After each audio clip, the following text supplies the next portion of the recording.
नमस्कार दोस्तों, आज का अपना टॉपिक है analogue communication and digital communication. इस टॉपिक को हम एक कंपैरिजन के थ्रू पढ़ेंगे तो हमें ज़्यादा बेटर तरीके से समझ में आएगा। तो स्टार्ट करते हैं। देखिए, सूचना प्रसारण। तो एनालॉग कम्युनिकेशन में सूचना प्रसारण कैसे होता है? सूचना प्रसारण एनालॉग सिग्नल, ये एनालॉग सिग्नल ऐसे होते हैं, ठीक है।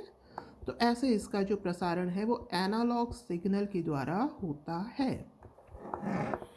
डिजिटल कम्युनिकेशन की बात करें तो इसमें सूचना प्रसारण डिजिटल सिग्नल द्वारा होता है। ओके, डिजिटल सिग्नल कैसे होते हैं? स्क्वायर वेव, लाइक दिस, ठीक। आगे है त्रुटि।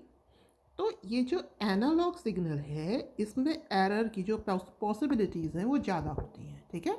इसमें त्रुटि की संभावना अधिक होती है, इसमें त्रुटि की संभावना कम होती है। लागत की बात करें तो इसमें त्रुटि ज़्यादा है तो लागत कम आएगी, और जिसमें एरर कम है उसमें ऑब्वियस सी बात है लागत क्या आएगी? अधिक आएगी। पावर, इसमें उच्च शक्ति की आवश्यकता होगी, इसको ऑपरेट करने के लिए पावर ज़्यादा चाहिए, इसको निम्न शक्ति की आवश्यकता होती है। शोर, डिस्टॉर्शन, ठीक है, डिस्टरबेंस। तो ये शोर से प्रभावित हो जाता है, यह प्रभावित नहीं होता। सिग्नल का प्रतिनिधित्व इसका कौन करता है? साइन वेव, अभी हमने देखा। इसमें कौन करता है? स्क्वायर वेव, मैंने बताया था square wave. Okay, band width, इसमें बैंड विड्थ कम होती है, इसकी बैंड विड्थ क्या होती है? कम। इसकी जो बैंड विड्थ है वो क्या होती है? हाई, उच्च होती है। उदाहरण, आवाज़, ध्वनि, इसके जो सिग्नल हैं ये एनालॉग सिग्नल होते हैं। कंप्यूटर में जो सिग्नल यूज़ में आते हैं वो डिजिटल सिग्नल होते हैं। दोबारा देख लीजिए, सूचना एनालॉग कम्युनिकेशन में सूचना प्रसारण एनालॉग सिग्नल के द्वारा, डिजिटल में सूचना प्रसारण डिजिटल सिग्नल के द्वारा। इसमें त्रुटि अधिक होती है, इसमें त्रुटि की संभावना कम होती है। इसकी जो लागत है वो है कम, इसकी लागत है ज़्यादा। ये ज़्यादा पावर कंज्यूम करता है, ये कम पावर कंज्यूम करता है। ये डिस्टर्बेंस से प्रभावित हो जाता है, यह प्रभावित नहीं होता। यहाँ पर जो सिग्नल है ये किस फॉर्म में जा रहा है? साइन वेव द्वारा, यहाँ पर स्क्वायर वेव द्वारा।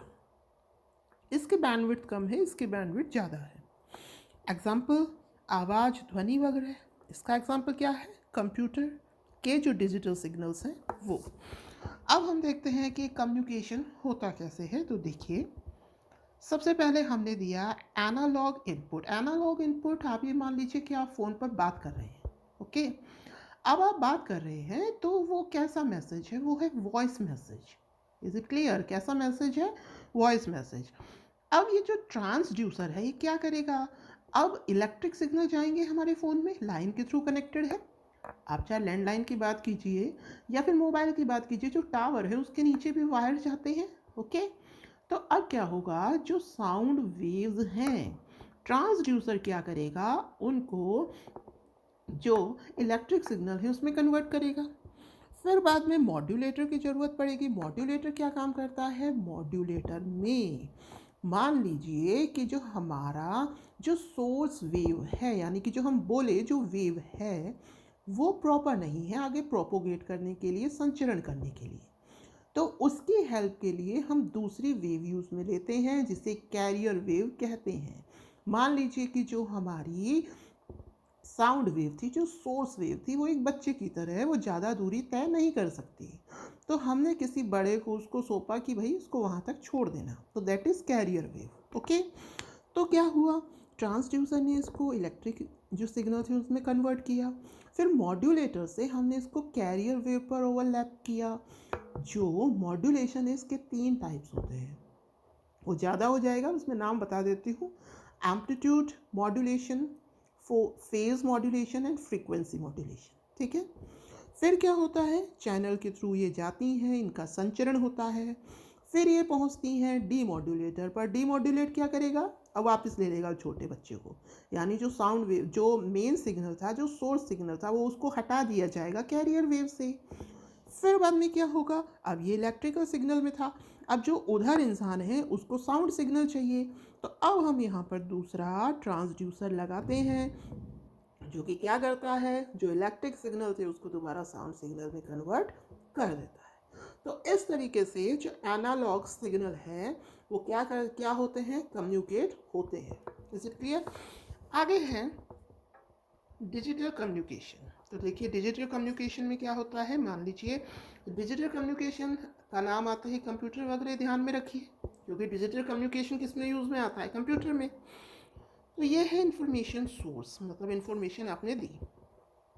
एंड कोडर क्या करेगा, कोडिंग करेगा, क्योंकि कंप्यूटर में कौन सी लैंग्वेज यूज़ में आती है, बाइनरी, उसमें क्या होता है 0 एंड 1। तो ये क्या करेगा, जो भी आपने इसके अंदर इनपुट दिया ये उसकी कोडिंग करेगा, हो गई कोडिंग।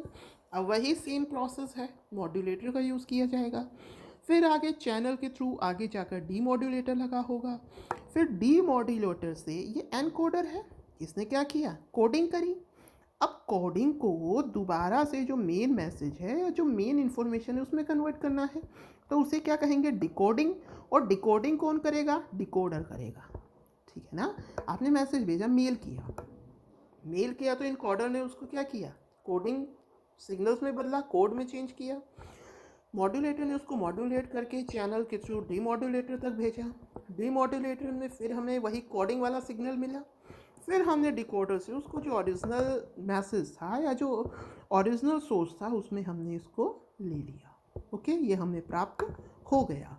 तो भाई ये था analogue communication and digital communication. ठीक है, उम्मीद है आपको समझ में आया होगा। धन्यवाद, हैव अ नाइस डे।